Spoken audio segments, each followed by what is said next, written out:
মধ্যপ্রাচ্যের অন্যতম উষ্ণ শহর দুবাই, কিন্তু এখানেই রয়েছে একটি ঠান্ডা শহর যার নাম আল ফাহিদি। প্রায় ৩ দশক আগে প্রতিষ্ঠিত এই এলাকার ঐতিহাসিক স্থাপত্যগুলোতে ব্যবহৃত হয়েছে প্রাচীন নির্মাণ কৌশল, যা তাপমাত্রা অনেকটাই কমিয়ে দেয়।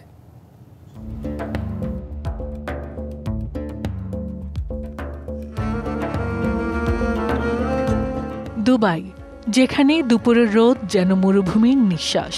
প্রতিদিনের তাপমাত্রা সাধারণত ২৫-এর ঘরে থাকলে ভালো, কিন্তু এখানে প্রায় ৫০-এর উপরে চলে যায়। তবুও এই উত্তপ্ত শহরে রয়েছে এক ঠান্ডা আশ্রয়, পুরনো দুবাইয়ের আল ফাহিদি শহর।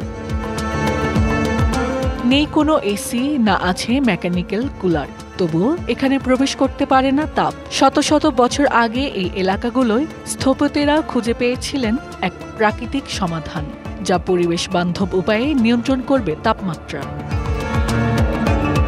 দুবাই ক্রিকেট তীরে গড়ে ওঠা এই অঞ্চলটি ১৭০০ শতাব্দীর। এখানে নির্মিত বাড়িঘরগুলো পরিবেশের সঙ্গে পুরোপুরি মিল রেখে তৈরি করা হয়েছে।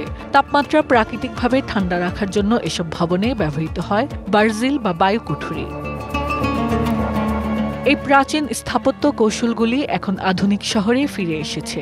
আবুধাবির মাজদার সিটি কিংবা দুবাইয়ের মদিনাত জুমেইরাহ এর নানান আধুনিক স্থাপনায় আজও প্রয়োগ করা হচ্ছে এসব পুরনো প্রযুক্তির ব্যবহার।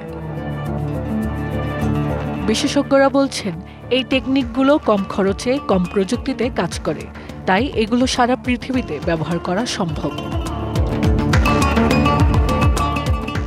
Hasna Akter, DBC news desk.